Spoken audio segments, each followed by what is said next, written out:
Notes from the Upper West Side, a novel by Dan Wrench.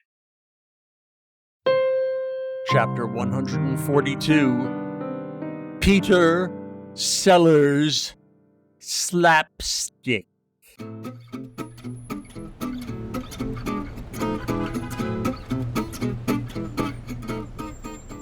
After the door closed behind me, I stood on the 6th Avenue sidewalk thinking through the implications of my exile from Whisper's Tobacco Shop.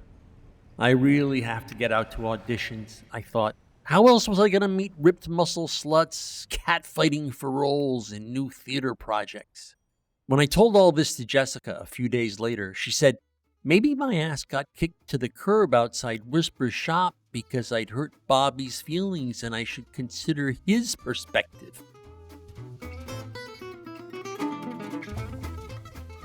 And I told her, hey, look it, perspective?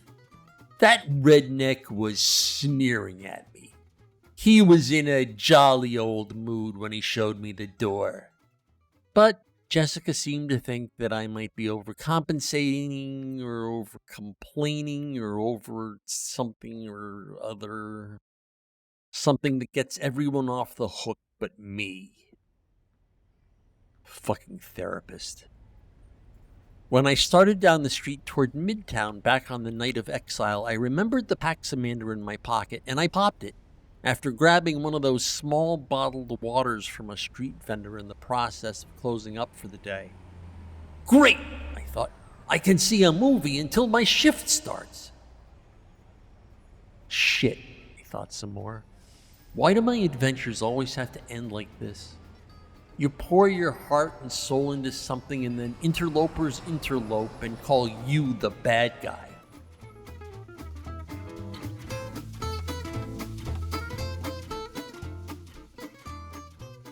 Oh well, the Paxamander said, let's see a movie! Even with a bloodstream full of Pax, sitting through a movie while Captain Think battled my recent rejection was like sitting in a big pile of fat ladies' butt cheeks. And it didn't help that the movie I decided to see was the 15th or 16th remake of The Great Gatsby. So I should have known going in it was going to suck.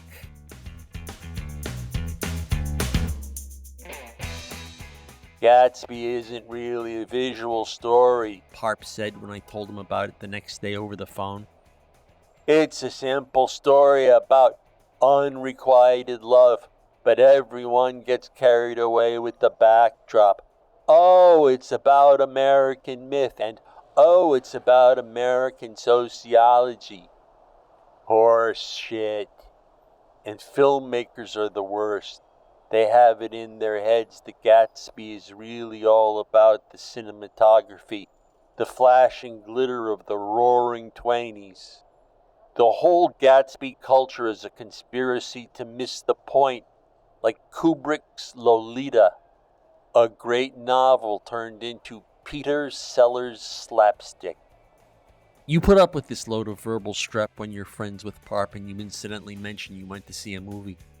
It was the next day, like I said. Parp had called me up to find out why I pulled my money out of producing Little Round Jewish Hat.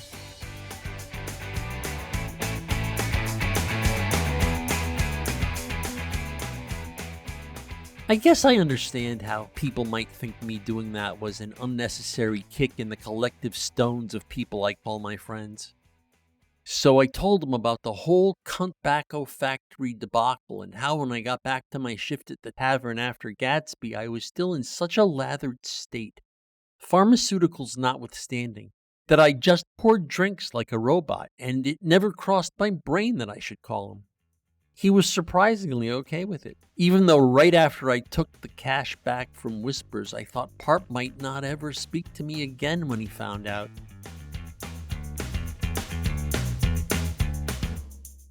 You know, you're not gonna get credit for it, he said.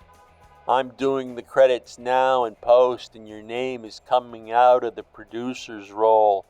Now you're just passerby number 3. I wasn't really doing it for the credit anyway. You're sure? You don't want an IMDb page? Yeah, right, IMDb. It's going to festivals. It's going to go viral online. You don't want a producer credit, really? I thought about it for a couple seconds. Nah, I said finally. IMDb my ass, I thought. Nice try, shitbag. I admit to the stupidity of that calculation now, oh my future friends and pen pals. I admit to it because I'm being dead honest in this tale of justice and vengeance, this tale of babes pretending to be little boys without asking if you're into that kind of schizoid kink first.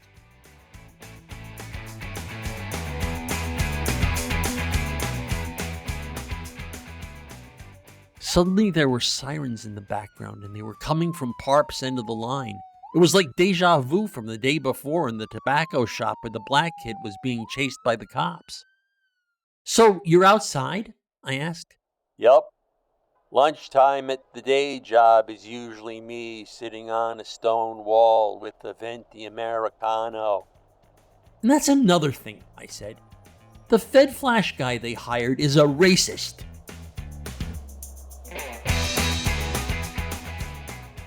I told him all about the cops and the sirens and the black kid and the Fed Flash guy who said, "Hey, look, a nigger on 6th Avenue.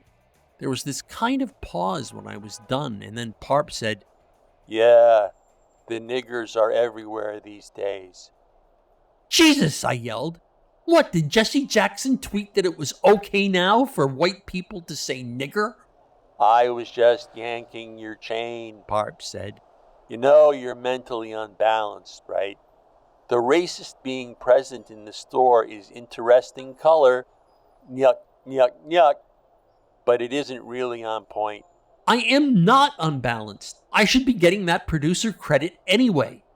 There was just noise on the other end of the line, but I could still hear the street buzz, so I knew he was listening unless he dropped his phone. I was on the so-called set of your so-called video and lugged stuff around for free, I yelped. I was feeling my fists punching through cyberspace in the direction of his guts.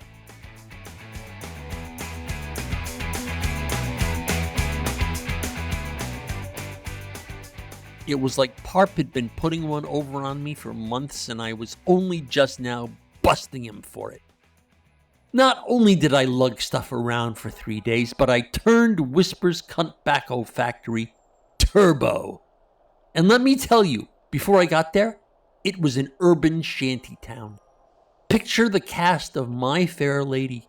Cockney women in fingerless gloves selling packs of snuff and posies. I whipped that into a space station from the Jetsons. They even have Fed Flash now.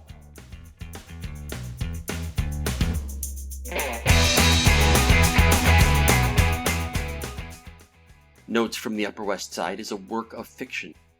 The people depicted in this work do not exist. Notes from the Upper West Side, copyright 2025 by Dan Wrench.